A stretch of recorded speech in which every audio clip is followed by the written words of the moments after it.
রাত ছিল তখন।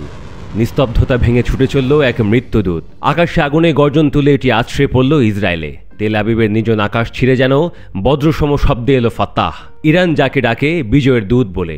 বাতাসে ভাসছিল এক অভূতপূর্ব বার্তা, ভ্রান্তির ঘরে আগুন, এবার শুরু পতনের উৎসব। ইরানের Islamic revolutionary guard corps IRGC বুধবার ভোরে জানিয়েছে তারা সফলভাবে তাদের উন্নত হাইপারসনিক ব্যালিস্টিক মিসাইল ফাত্তাহ ব্যবহার করেছে অপারেশন ট্রু প্রমিস 3-র 11তম ধাপে। এই আক্রমণকে আইআরজিসি বলছে টার্নিং পয়েন্ট, যেখানে ইসরায়েলে বহু প্রচারিত আকাশ প্রতিরক্ষা ব্যবস্থাকে উপেক্ষা করে ফাত্তাহ লক্ষ্যভেদ করেছে নিখুঁতভাবে। ইরান দাবি করেছে এই আক্রমণের মাধ্যমে তারা অধিকৃত ভূখণ্ডের আকাশে পূর্ণ নিয়ন্ত্রণ প্রতিষ্ঠা করল।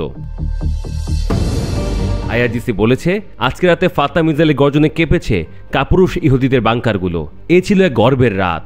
ইরানের শক্তির স্পষ্ট বার্তা পৌঁছে গেছে তেল আবিব আর তার যুদ্ধবাজ মিত্রদের কাছে। ফাত্তাহ, যার অর্থ উদ্বোধক, এটি একটি 2 ধাপ বিশিষ্ট কঠিন জ্বালানির হাইপারসনিক মিসাইল। এর গতি পৌঁছায় ম্যাক 13 থেকে 15 পর্যন্ত। এটি যে কোনো দিকে চলাচলে সক্ষম।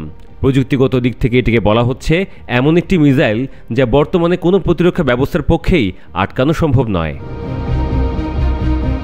বিশ্লেষকরা বলছেন ফাত্তাহর সফল প্রয়োগ মানে ইসরায়েলের 3 স্তরের প্রতিরক্ষা ব্যবস্থা এখন কেবল মিথের উপর দাঁড়িয়ে আছে। ইরানি সামরিক বিশেষজ্ঞদের মতে এই অভিযানে ইসরায়েলের নিরাপত্তা কাঠামো দুর্বলতা স্পষ্টভাবে প্রকাশ পেয়েছে। ঘটনার পর সামাজিক মাধ্যমে ছড়িয়ে পড়া কিছু ভিডিওতে দেখা গেছে তেল আবিব ও হাইফার আকাশ জুড়ে বিপুল মিসাইল বিস্ফোরণ ও আগুনের ঝলকানি। এই হাইপারসনিক প্রযুক্তির মাধ্যমে ইরান এখন রাশিয়া, চীন ও ভারতের পরে 4র্থ দেশ যারা এমন অস্ত্র তৈরি ও প্রয়োগে সক্ষম হয়েছে। ফাত্তাহর মাধ্যমে ইরান জানিয়ে দিয়েছে ভবিষ্যতে যুদ্ধ হবে গতির, নিখুঁততার এবং মানসিক শক্তির, যেখানে প্রতিপক্ষকে প্রতিক্রিয়া জানানোর সুযোগ দেওয়া হবে না। ইরানের দাবি ফাত্তাহ কেবল একটি মিসাইল নয়, এ এক নতুন অধ্যায় যেখানে আকাশে লেখা হলো প্রতিরোধের গাঁথা।